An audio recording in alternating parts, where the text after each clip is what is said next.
sejahtera bagi kita semua. Yang saya hormati Bapak Kepala Desa Kanwal, Bapak Ahmad Sirojudin.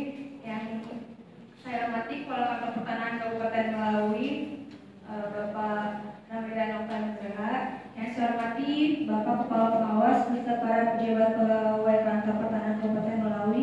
Yang saya hormati para pihak dari Kejaksaan dan Bintara, Pembina Desa serta Bapak Ibu para hadirin Bapak Kelurahan Kanwal yang telah hadir dalam acara penyuluhan redistribusi tanah Pangandaran 2003.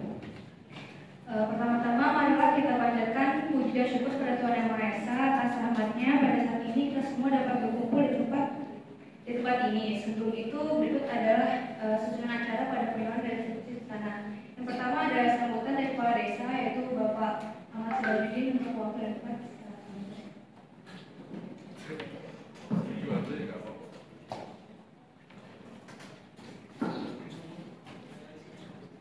Assalamualaikum warahmatullahi wabarakatuh.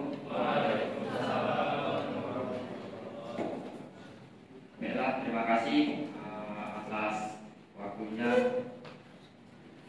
Sebelumnya yang saya hormati kepada Kepala Kantor Kabupaten Melawi, Bapak Ramadan Okta. Selanjutnya yang saya hormati Kasih Penetapan dan Pemeliharaan Hak kepada Bapak Aidil. Selanjutnya yang saya hormati Kasih Survei dan Pemetaan kepada Bapak Wibnu. Selanjutnya Kasih Penataan dan Pemberdayaan kepada Ibu Indah. Sebelumnya saya ingin menyapa Bapak-bapak dan Ibu-ibu. Bagaimana kabarnya, sehat? Bagaimana, senang tidak diadakannya redistribusi tanah? Senang dong.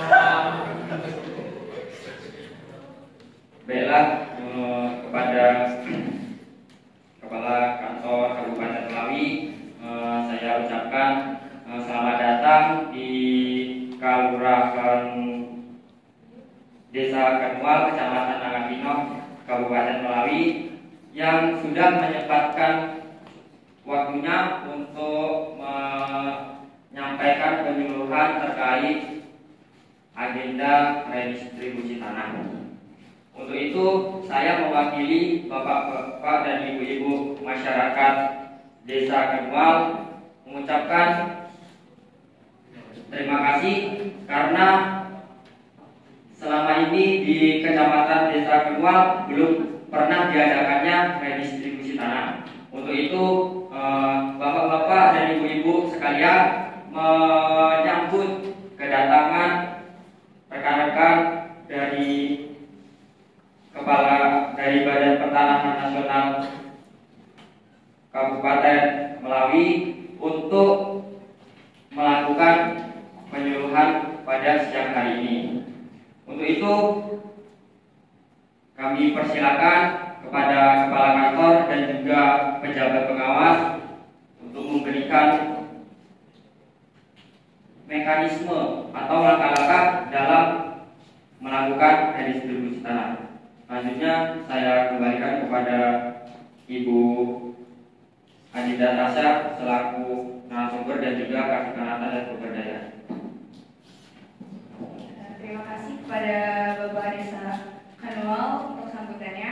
Selanjutnya sambutan dari Kepala Kantor untuk Bapak Ramadan Oktanugraha.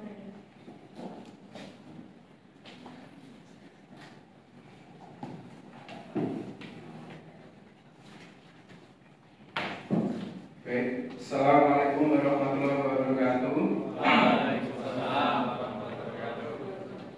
Selamat siang, Bapak-bapak dan Ibu-ibu. Salam sejahtera bagi kita semua.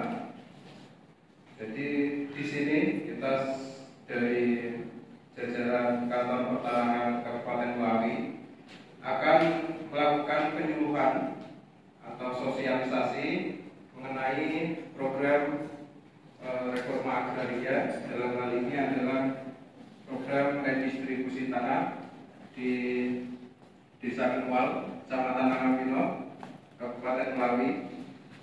Untuk itu saya sangat berterima kasih sekali kepada Pak Ahmad sebagai Kepala Desa telah diberikan waktu dan kesempatan untuk hadir bersama dengan bapak-bapak dan ibu-ibu di desa Kemual ini. Mungkin itu saja. Mari kita simak tentang redistribusi tanah itu apa sebenarnya, kok sampai penting sekali. Mungkin bisa disimak untuk Bapak Ibu.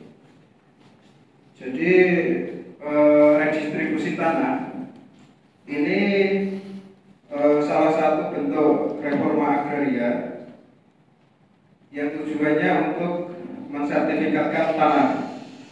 Jadi dalam hal ini, terutama di desa Kemual, ini tanah-tanah negara yang belum ada hak atas tanah bisa dilakukan pensertifikatan tanah melalui program redistribusi tanah.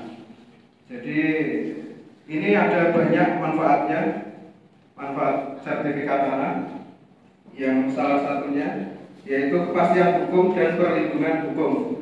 Jadi sertifikat tanah itu sebagai kepastian hukum. Jadi kalau tanah sudah bersertifikat, jadi kalau misalkan ada permasalahan atau sengketa, itu bisa sebagai perlindungan hukum bagi pemilik haknya. Kemudian yang selanjutnya, manfaat sertifikat tanah sebagai tanda bukti kepemilikan bidang tanah. Ini bisa disebut juga sebagai legalitas atas tanah sebagai bukti kepemilikan. Yang selanjutnya adalah harga tanah semakin tinggi.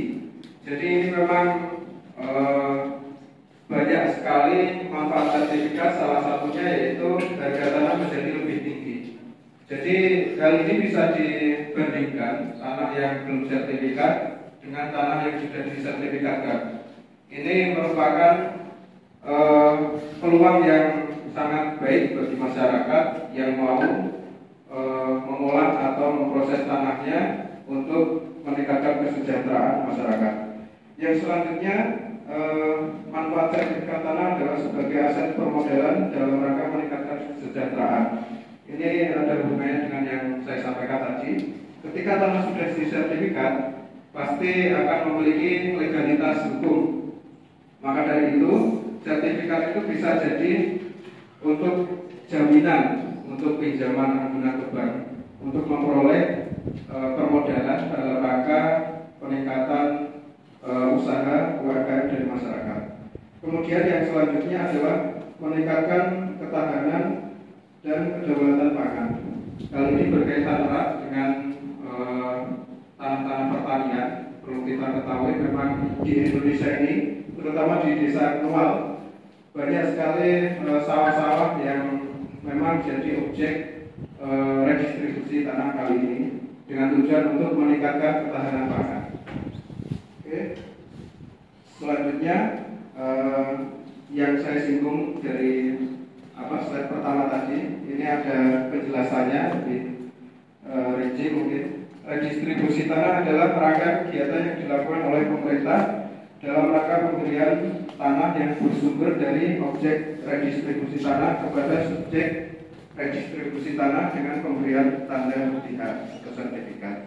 Tujuannya adalah mengadakan pembagian tanah dengan memberikan dasar pemilikan tanah sekaligus memberi kepastian hukum hak atas tanah kepada subjek yang memenuhi persyaratan sehingga dapat memperbaiki serta meningkatkan keadaan sosial ekonomi subjek redistribusi tanah. Kemudian yang selanjutnya akan disampaikan kepada para kasih, kepala seksi. Yang selanjutnya adalah disampaikan oleh kasih penataan dan pemberdayaan Ibu Caca.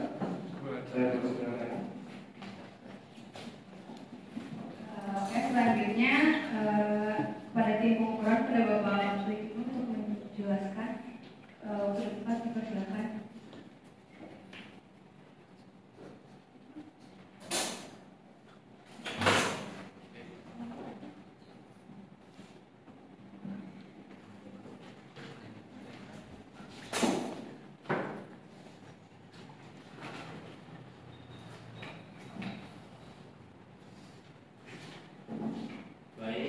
saya ya Bapak-bapak, Ibu-ibu.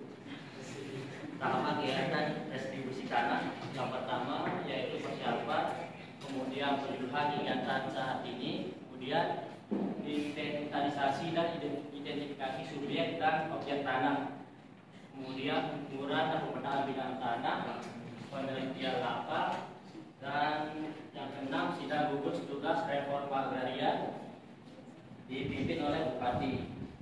Kemudian penetapan subjek dan objek dan SK redistribusi tanah, dan yang terakhir pembukuan hak dan penerbitan sertifikat.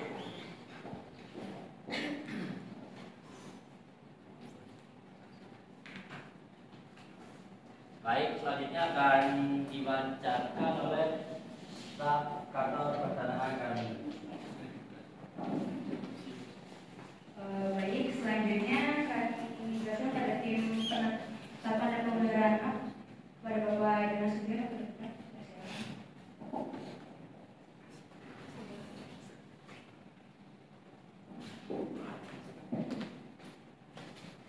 Assalamualaikum warahmatullahi wabarakatuh.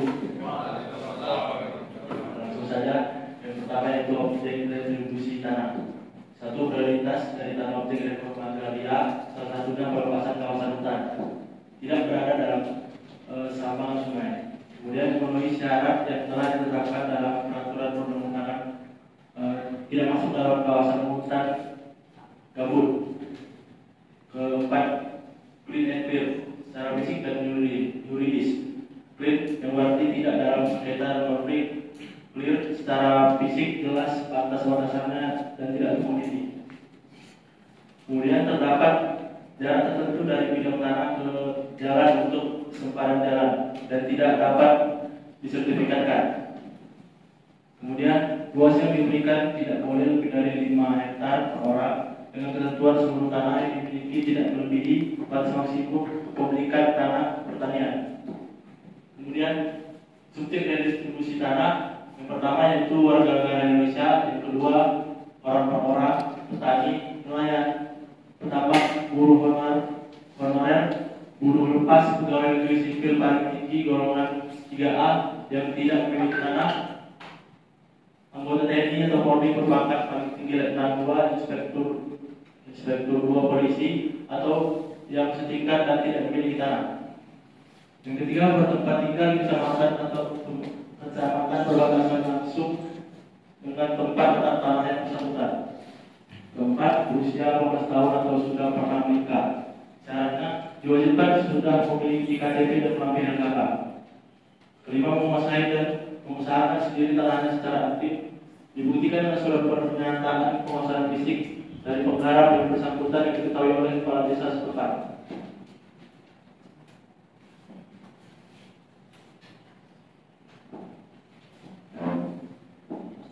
Saya kembalikan ke PNJ. Baik, selanjutnya kepada kepala kantor Bapak Ramdan Oktanugraha untuk menyampaikan.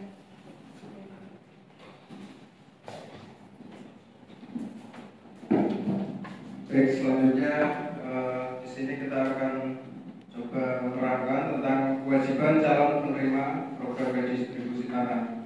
Yang pertama, kewajiban calon penerima redistribusi tanah menunjukkan batas bidang tanahnya dan memasang serta memelihara tanda batas. Jadi hal ini wajib sebagai syarat apabila dilakukan program pengukuran tanah. Yang kedua, melengkapi data identitas diri serta bukti-bukti pemasangan tanah jika ada untuk kepentingan pemberkasan. Jika ada SKT, surat keterangan tanah yang sudah terbit untuk diserahkan. Ini juga sebagai syarat juridis mengumpulkan surat keterangan tanah. Kemudian yang selanjutnya, apabila subjek menerima redistribusi tanah tidak atau belum mampu membayar BPHTB, maka tetap dapat diterbitkan sertifikat hak atas tanah dan yang bersangkutan wajib menandatangani surat pernyataan BPHTB terutang. Yang selanjutnya, mengerjakan dan mengusahakan tanah secara aktif untuk meningkatkan produktivitasnya. Jadi ketika tanah sudah masuk dalam program redistribusi tanah, maka pemilik tanah harus wajib mengolah tanahnya, jangan dibiarkan tidak diolah atau tidak diurusi. Yang selanjutnya, tidak mengalihkan ke atas tanah baik sebagian atau seluruhnya kecuali pada pihak yang memenuhi persyaratan dengan izin tertulis dari Kepala Kantor Pertanahan. Hal ini tidak boleh membalik nama sertifikat tanah. Kemudian yang selanjutnya, menyiapkan materai 10.000 sebanyak 2 buah dan menandatangani surat pernyataan penguasaan fisik bidang tanah diketahui oleh 2 saksi dan kepala desa serta surat pernyataan peserta redistribusi tanah objek land report atau TOR. Kemudian yang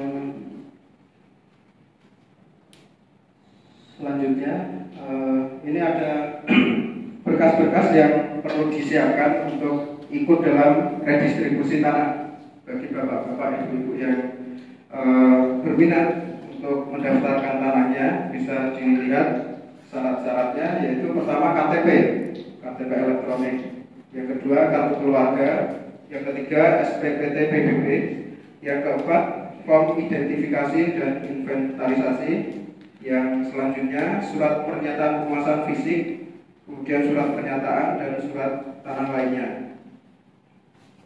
Kemudian untuk biaya kegiatan pelaksanaan redistribusi tanah ini sebenarnya sudah diatur dalam berbagai banyak aturan yang sudah ada.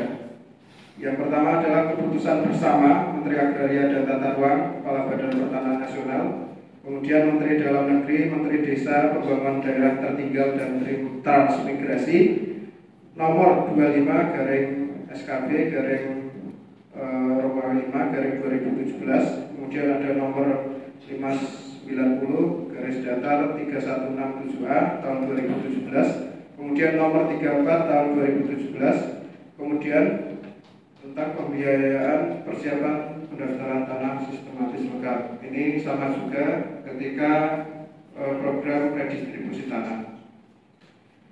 Untuk Kalimantan Barat sendiri, karena Desa Kenual ini ada di Provinsi Kalimantan Barat, ini biayanya sudah ditentukan dalam keputusan Menteri bersama tadi, itu dalam kategori ketiga sebesar 250.000. Itu biaya tersebut digunakan untuk penyiapan berkas dan dokumen, bukan untuk ke kantor, bukan. Jadi untuk keperluan pemberkasan.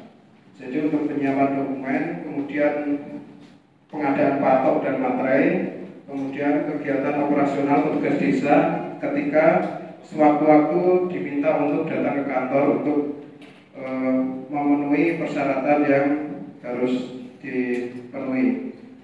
Kemudian mungkin itu saja Bapak Ibu yang dapat kami sampaikan dari Kantor Pertanahan Kabupaten Melawi mengenai redistribusi tanah. Besar harapan kami Bapak Ibu semuanya tertarik akan program ini, karena ini adalah program strategis nasional yang memang sudah dicanangkan oleh Presiden kita. Maka kita harus mensukseskan program itu demi kesejahteraan bersama juga. Maka dari itu mudah-mudahan Bapak Ibu tertarik untuk ikut ke dalam program ini. Mungkin itu saja dari kami. Kalau ada banyak kata-kata yang kurang berkenan, kami mohon maaf. Kemudian kami kembalikan ke MC. Wassalamualaikum warahmatullahi wabarakatuh.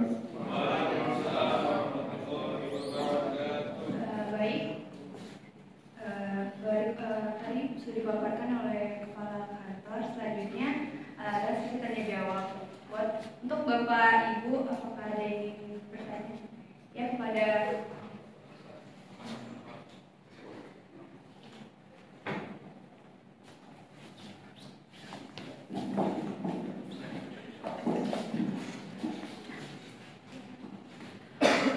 Assalamualaikum warahmatullahi wabarakatuh. Perkenalkan, saya Naufal, salah satu warga di desa ini. Saya ada 2 pertanyaan terkait dengan program Redis ini. Yang pertama terkait dengan kegiatan apa yang dilakukan di lapangan nantinya dan apa yang harus dilakukan oleh masyarakat, serta saya dan warga setempat itu kapan harus standby di rumah untuk pelaksanaan redistribusi tanah ini. Untuk pertanyaan yang kedua terkait dengan BPHTB. Sebelumnya di desa kami itu sudah dilaksanakan PTSL, Pak. Kemudian ada salah satu warga yang terkena yang sebagai salah satu peserta PTSL berkeberatan terkait dengan pembiayaan BPHTB, Pak. Jadi untuk BPHTB-nya itu terhutang, Pak. Kemudian di program redis ini beliau itu menerima redis ini, Pak. Jadi ada 2 PTSL-nya, PTSL-nya juga redisnya. Kemudian di redis ini itu beliau juga tidak bisa membayar, Pak. Jadi BPHTB-nya terhutang juga. Apakah ada keringanan nantinya untuk terkait dengan pembiayaan BPHTB untuk kegiatan redistribusi tanah ini? Mengingat beliau ini sudah terkena biaya BPHTB terkait dengan PTSL tahun kemarin. Terima kasih.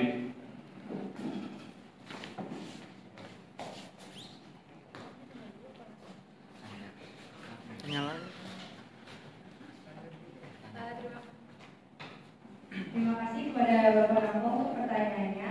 Selanjutnya apakah ada pertanyaan lagi dari Bapak dan Ibu? Pada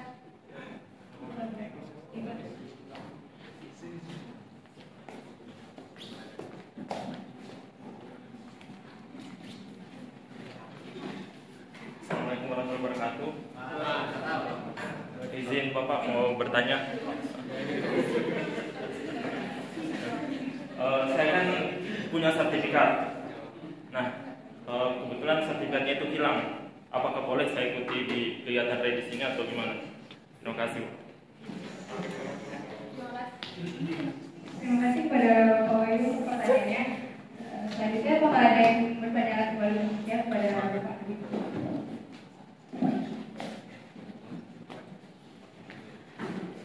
Assalamualaikum warahmatullahi wabarakatuh.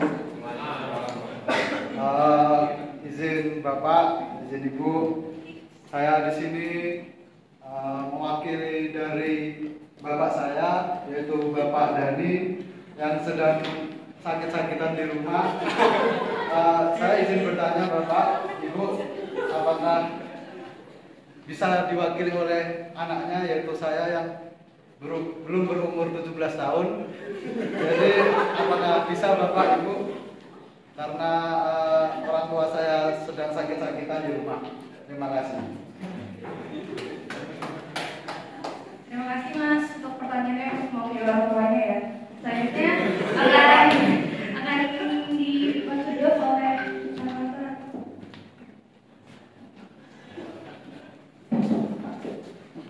Baik, mungkin saya yang akan menjawab. Tadi barangkali saya tanya, katanya saya sendiri yang disuruh menjawab.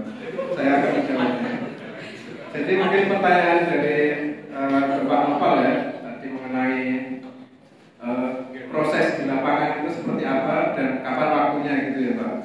Intinya proses di lapangan nanti Pak Nopal, ketika nanti tim pengukuran kami sudah datang, kami sudah datang. Langkah pertama sebelum kedatangan itu pastikan patoknya itu sudah dipasang semua. Tadi saya sampaikan dalam 250.000 itu termasuk biaya patok. Nanti kami yang tanggung dari kantor pertanahan. Nanti kita berikan sejumlah patok, sejumlah bidang tanah yang ada di Desa Kenual.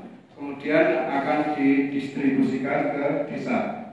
Jadi ketika patoknya sudah siap, nanti kami menghubungi Bapak Kades, Pak Ahmad, sebagai bentuk konfirmasi saya.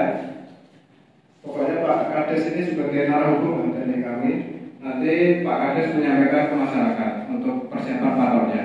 Kemudian ketika patok sudah dipasang, kemudian kita akan menunggu konfirmasi dari Pak Kades sudah terpasang semua atau belum.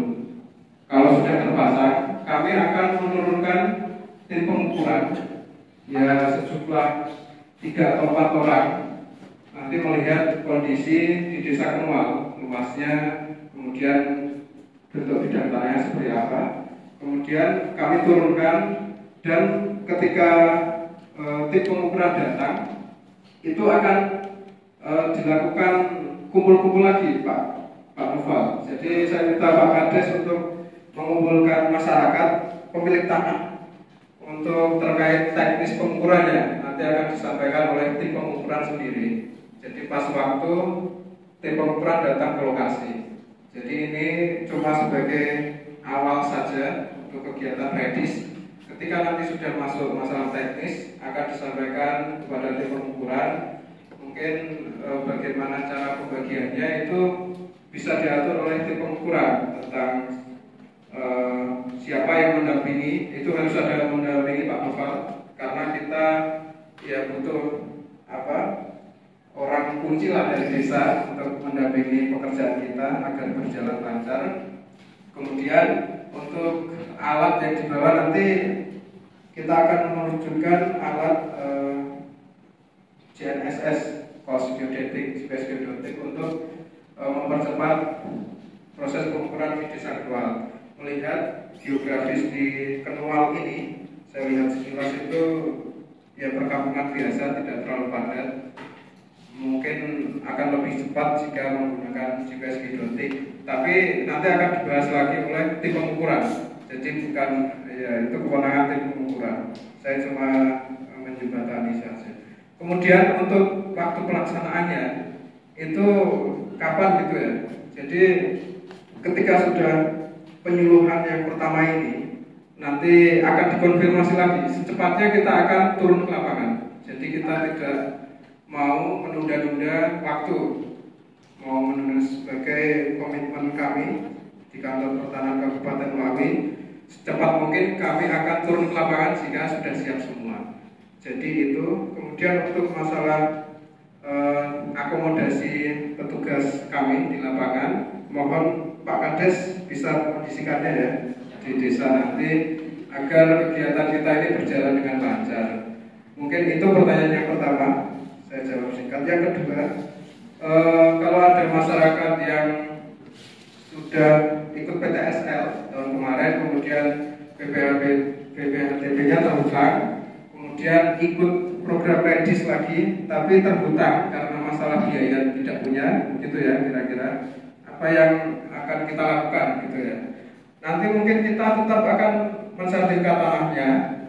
Kemudian untuk masalah BPHTB, kita akan berkoordinasi kepada pemerintah daerah. Dalam hal ini adalah Bapenda, Badan Penerimaan dan Pendapatan Daerah, untuk mengusahakan agar dibebaskan dari BPHTB. Mungkin itu kalau ada banyak kasus seperti itu kita akan mudah Pak. Jadi mengusulkannya itu kolektif. Jadi mungkin Bapenda dalam hal ini punya pandangan lain, tetapi kita tidak punya hak untuk memutuskan sekarang. Kita akan berkoordinasi dengan instansi terkait mengenai hal itu. Tapi kita usahakan agar pelayanan kami maksimal, Pak Noval.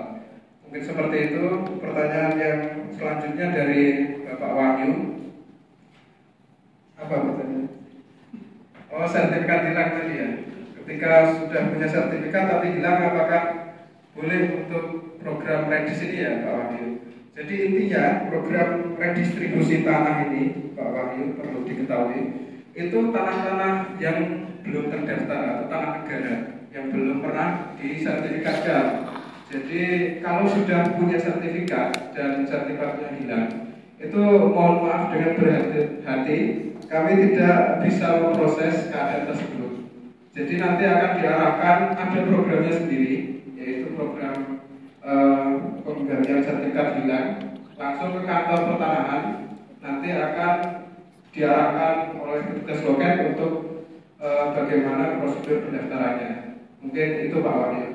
Sementara redistribusi tanah ini memang khusus untuk tanah-tanah yang belum bersertifikat. Jadi seperti itu. Mungkin yang selanjutnya adalah pertanyaan dari Pak Bimo ini ya, Mas Bimo. Mas Bimo ini karena bapaknya sakit, apakah bisa sertifikat tanahnya? Sementara Mas Bimo ini usianya kurang 17 tahun, kurang dari 17, seperti itu. Mungkin memang sudah dijelaskan tadi Mas Bimo untuk syarat usia minimal itu 17 tahun. Memang itu syarat memang syarat utama. Jadi ketika bapaknya sakit, nama bapaknya dulu tidak apa-apa, karena bapaknya itu cuma mengumpulkan KTP. Ketika nanti waktu pengukuran itu diwakili Mas Bimo tidak apa-apa. Jadi ketika pengukuran kalau bapaknya tidak bisa mendampingi, asal Mas Bimo tahu patok batasnya, itu bisa diwakili Mas Bimo. Akan tetapi kalau nama di sertifikat itu tetap nama bapaknya Pak Bimo, karena Pak Bimo di sini belum berusia 17 tahun. Jadi mungkin itu penjelasan dari kami. Apabila banyak kesalahan, kami mohon maaf. Wassalamualaikum warahmatullahi wabarakatuh.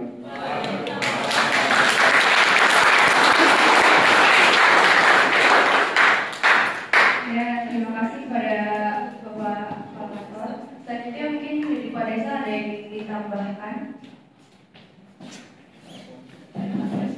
Assalamualaikum warahmatullahi wabarakatuh.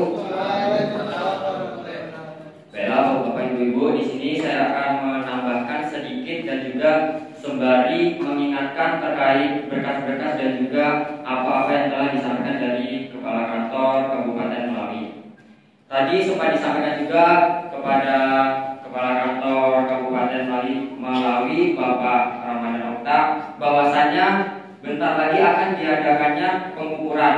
Jadi untuk bapak-bapak dan ibu-ibu, saya harapkan selaku kepala desa itu mempersiapkan berkas-berkas apa saja yang ingin dipergunakan, seperti KTP, kartu keluarga, SPPTPB, dan juga surat pernyataan lainnya.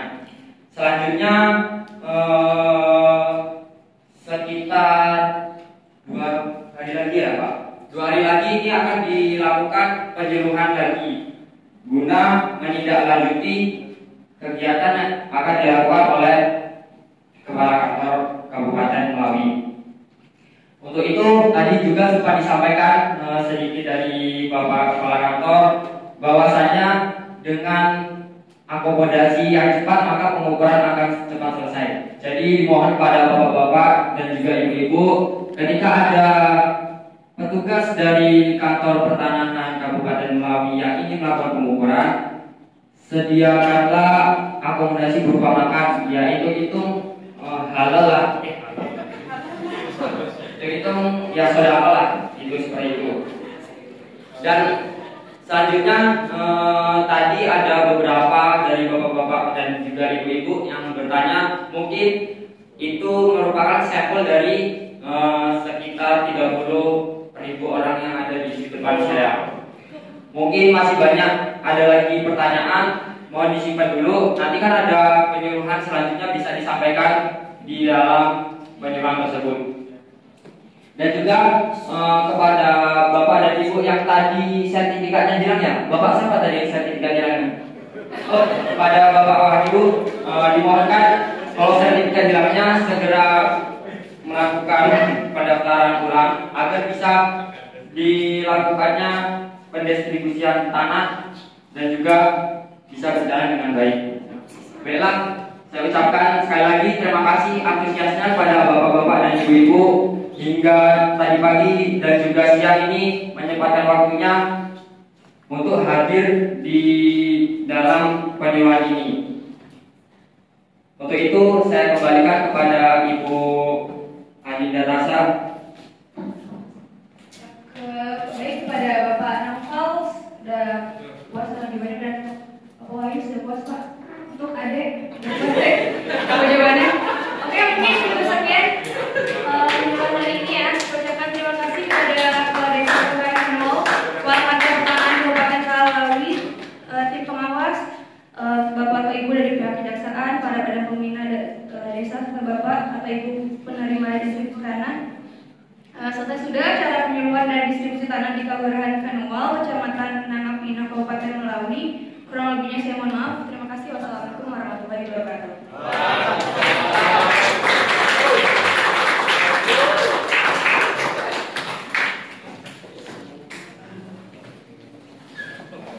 Oke, jadi kalau Anda perhatikan